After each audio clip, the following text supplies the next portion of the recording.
तो कहने लगे अच्छा भैया फिर? तो बोले तुम अगर ये युद्ध करना चाहते हो तुम थोड़े दिन समय व्यतीत करो, भगवान नारायण स्वयं आकर के तुमसे युद्ध करेंगे। अब जैसे ही सुना, नारद जी वहां से अंतर ध्यान हुए। अब हिरण्याक्ष कुछ और आगे बढ़ा तो हिरण्याक्ष ने इस पृथ्वी को देखा, गोल गोल गेंद के समान पृथ्वी को देखा।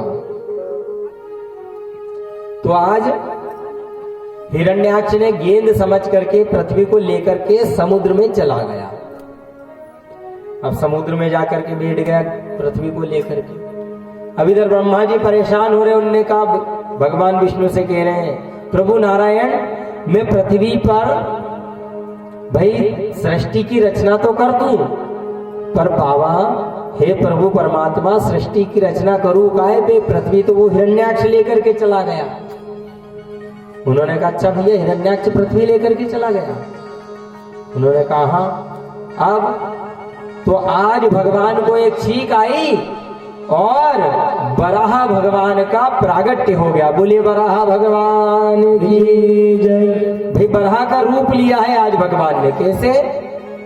सुअर की तरह मुख है। वराह भगवान का फोटो देखा होगा आपने। सुअर की तरह मुख है, दो लंबे लंबे दांत हैं, बड़े बड़े नाखून हैं। हमारा जैसे ही देखा सुना,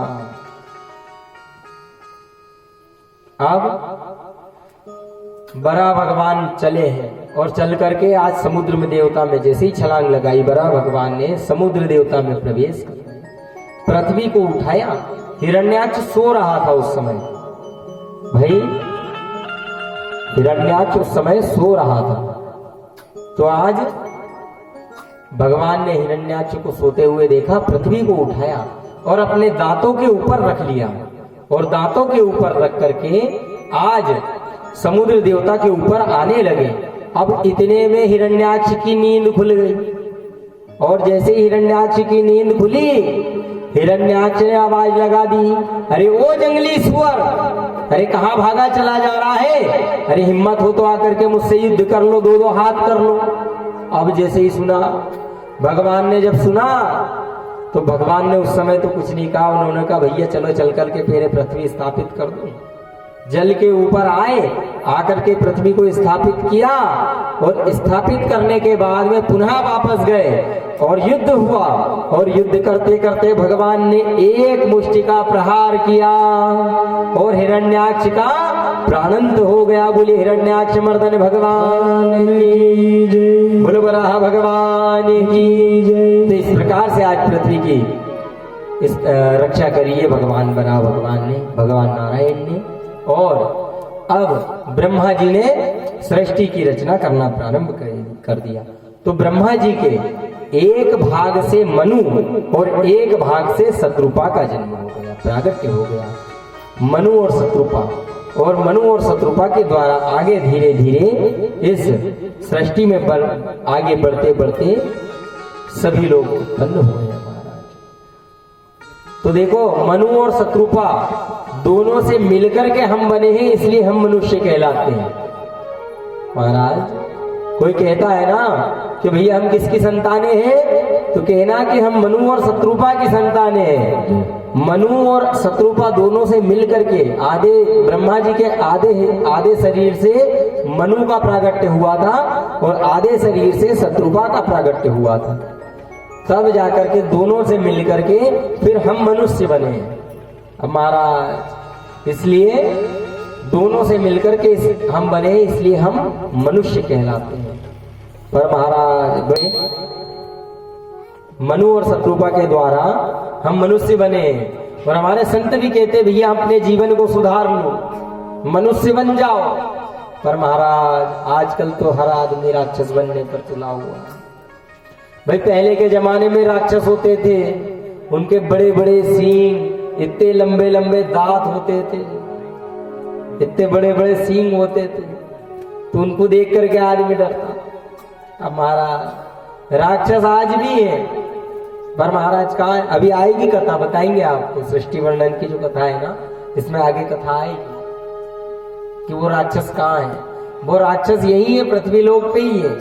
बस ये है कि उनके सींग और दांत और नाखून बड़े बड़े जो थे राक्षसों के, वो सब भगवान ने हटा दिए। अब उनके हाथ में बस एक एक इतनी बड़ी बाटल दे दी है,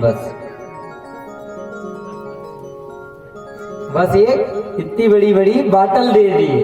बाटल पी, फिर देखो महाराज जलवा, फिर बन जाते हैं राक्षस, फिर सींग भी उगाते हैं, दांत भी आ जाते हैं बाहर, लंबे लंबे नाखून भी हो जाते हैं, और रास्ते से निकलते जा रहे हैं। हमने अच्छे अच्छे पढ़े लिखे आदमियों को देखा, अच्छे अच्छे पढ़े लिखे ड्यूटी वाले अफसरों को देखा, सुबह घर से निकलते को सूट बूट टाई मोजे जूते सब पहन करके, चश्मा लगा के, और शाम को जब ड्यूटी पे से आते बाटल लेकर के, और रास्ते से जब पीते पीते आते हैं, फिर देखो महाराज टाई का पता नहीं, बेल्ट कहाँ गया, पेंट चढ़ी है तो चढ़ी है, एक पाँव में जूता है तो एक में है ही नहीं, और रास्ते से आ रहे, कहीं गधा मिल गया तो गधे से ही बात करने लग गए, कुत्ता मिल गया तो कुत्ते से ही बात करने लग गए, कहीं नाली आ गई तो नाली में ही धड़ाम से फिका गए महाराज। तो ये राक्षस ही है और क्या है, तो ये वही राक्षस है महाराज, ये हिरण्याक्ष जैसे ही राक्षस थे।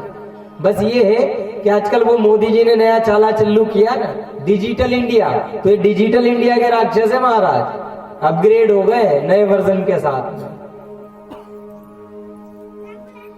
तो ऐसा है, संत कहते हैं कि भैया इंसान देवता न बन सके तो कोई गम नहीं।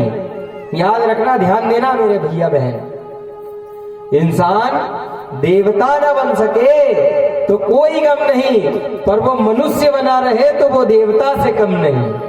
जय भजय, क्या बात है। इसलिए मनु और शत्रुपा, इन दोनों से हम लोगों का प्रागट्य हुआ, इसलिए हम मनुष्य कहलाते हैं। अब महाराज आगे धीरे धीरे सृष्टि वर्णन की कहानी हुई, कथा आगे बढ़ी, मनु और शत्रुपा के यहाँ संतानें हुई है महाराज।